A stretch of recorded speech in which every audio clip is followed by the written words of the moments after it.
Good morning. I'm coming to you from London and I'm here to talk about how you can use behavioural science to improve your marketing.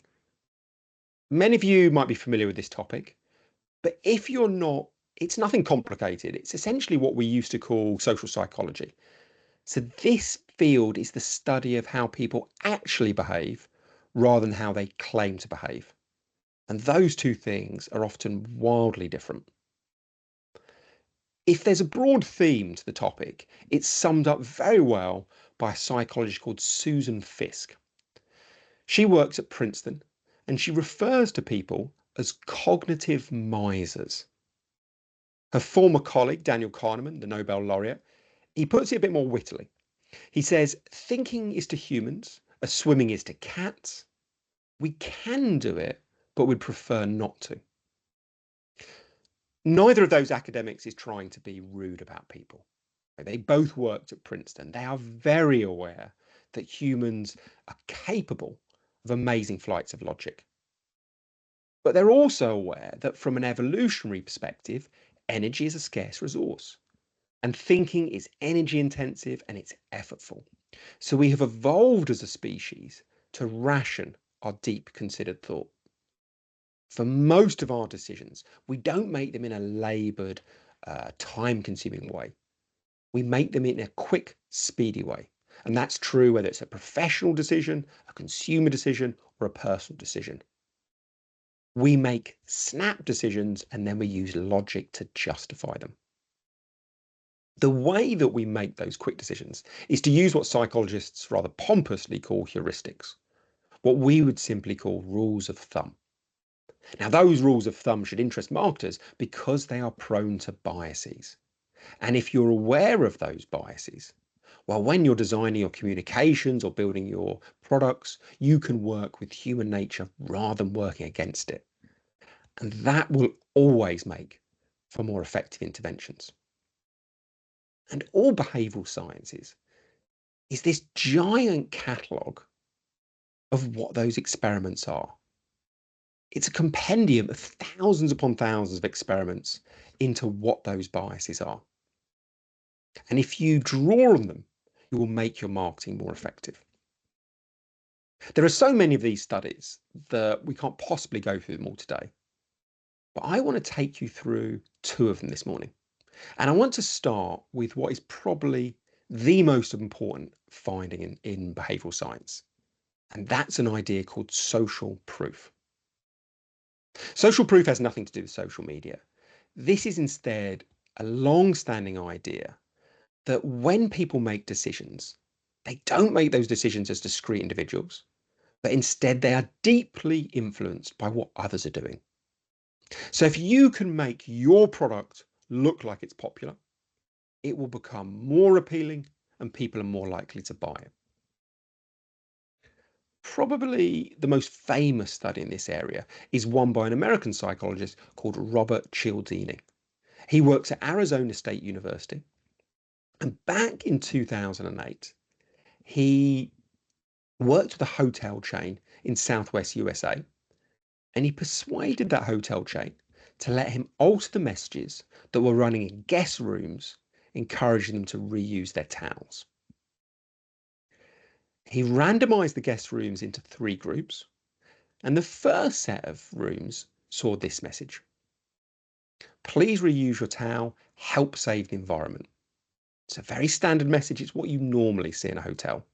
And when that run, 35% of guests reuse their towels. 35%. Next set of rooms, Cialdini removes any logical, rational reason for complying. He removes any mention of the environment, and now he uses social proof. Now the door hanger says, please reuse your towels. Most guests do so. And straight away, he sees a 26% improvement in compliance. We've now got 44% of people reusing their towels. What Cialdini's shown here is that if you want to change behaviour, it's often far more effective to stress what others are doing rather than giving people a long list of rational reasons as to why they should change. Of course, most of you don't work in the hotel industry, so you might think this study is irrelevant. But this is not a one-off. Since Cialdini's study in 2008, I know of at least 23 studies around the world that show essentially the same point. Whether it's South Africa, Australia, China, or even in Riyadh, again and again and again, it's been shown that if you stress what most people are doing, you will make that behavior more popular and you'll make it more appealing.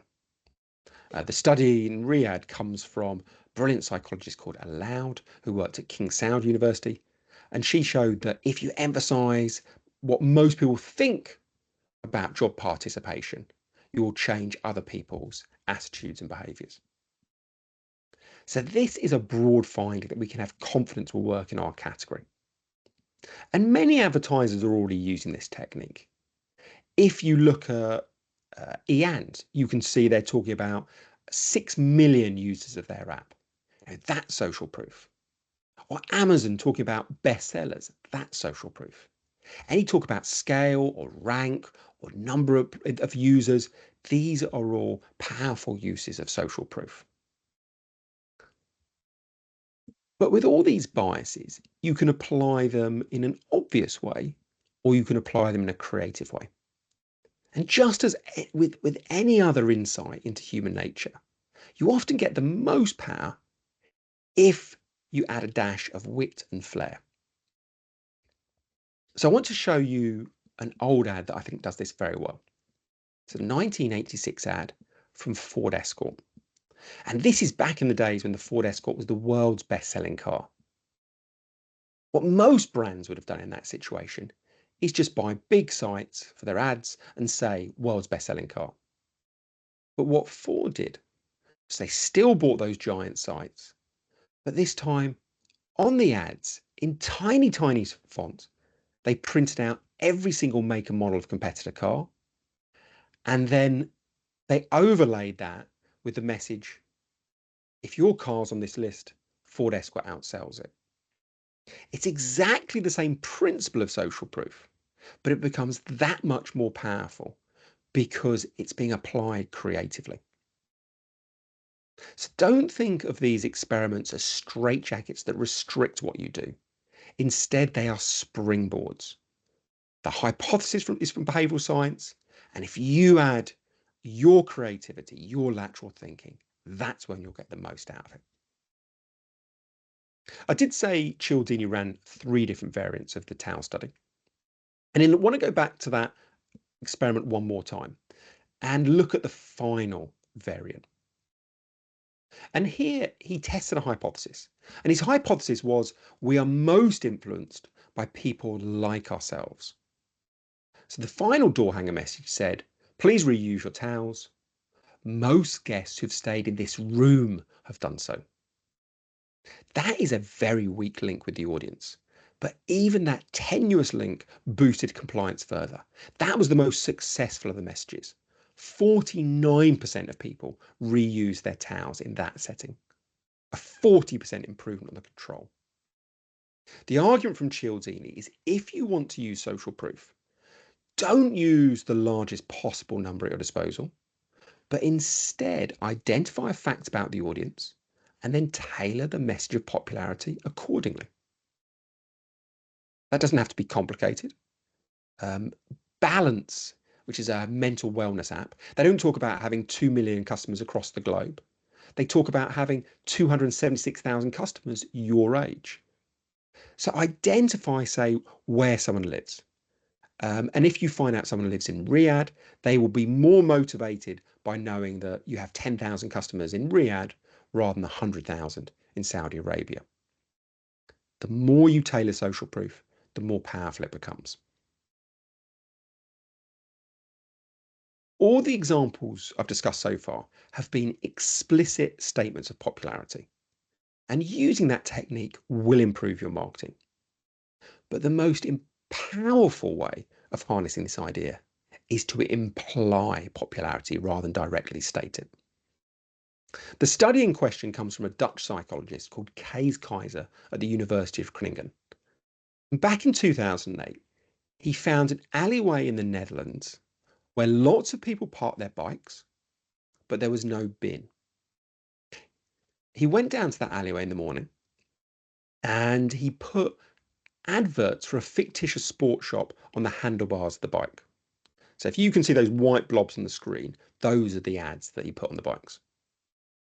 He then wandered off 20 yards, and then he stealthily monitored what the returning cyclist did. Remember, there's no bin. So basically, the cyclists have a choice. Do they, like good citizens, take the litter home with them, or do they chuck the litter on the floor? Kaiser set up the study in one of two ways. Sometimes he went down to the alleyway super early in the morning and he cleaned it up. Painted over any graffiti, he picked up every single piece of litter. He made it look like most people take their litter home. When he did that, just 33% of returning cyclists chucked their rubbish on the floor. 33%.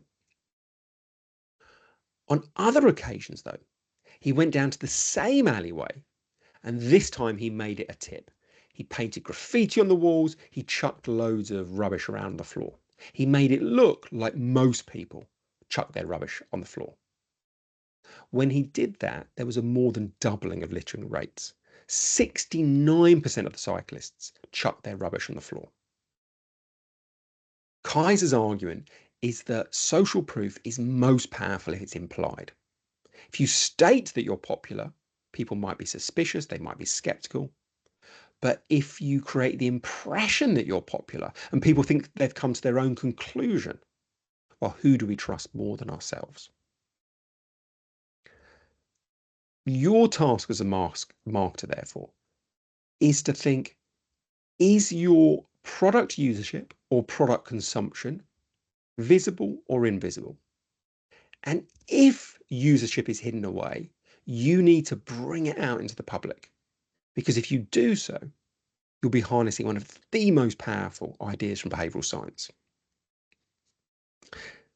If that idea sounds a bit vague, let me give you an example of someone applying it. It's a slightly old example, but it's probably the best demonstration. And I want to talk about Apple iPod. Now, when they launched, they weren't the largest brands. They couldn't honestly talk about absolute market share. But luckily for them, all those other competitor brands allowed their success to become invisible.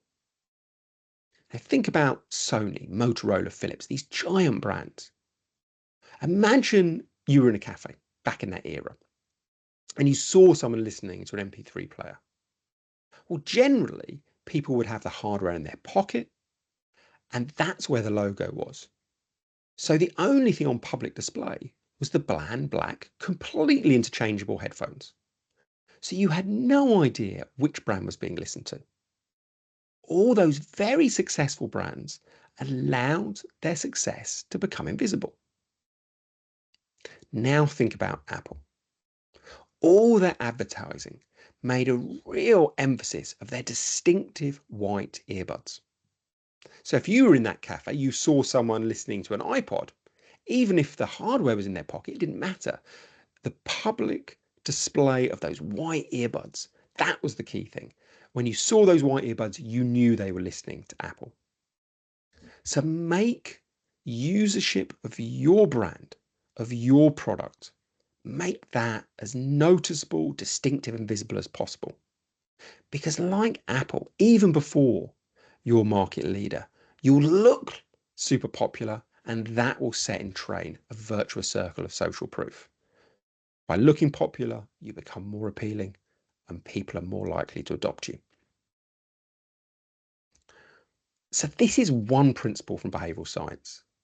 And the reason I'm fixating on it is because one of the most interesting findings from my perspective around the blueprint for brand growth was the fact that one of the key routes to success is predisposing more people to buy your product. Well, from a behavioural science perspective, that sets up a very interesting question. How do you predispose more people? And I think the ironic thing is the best way to predispose people to your product is to make the audience feel that lots of people are already predisposed to your product, lots of people are already using your product. Our job is not to rationally persuade the consumer. Our job is to make people think our product is already very popular.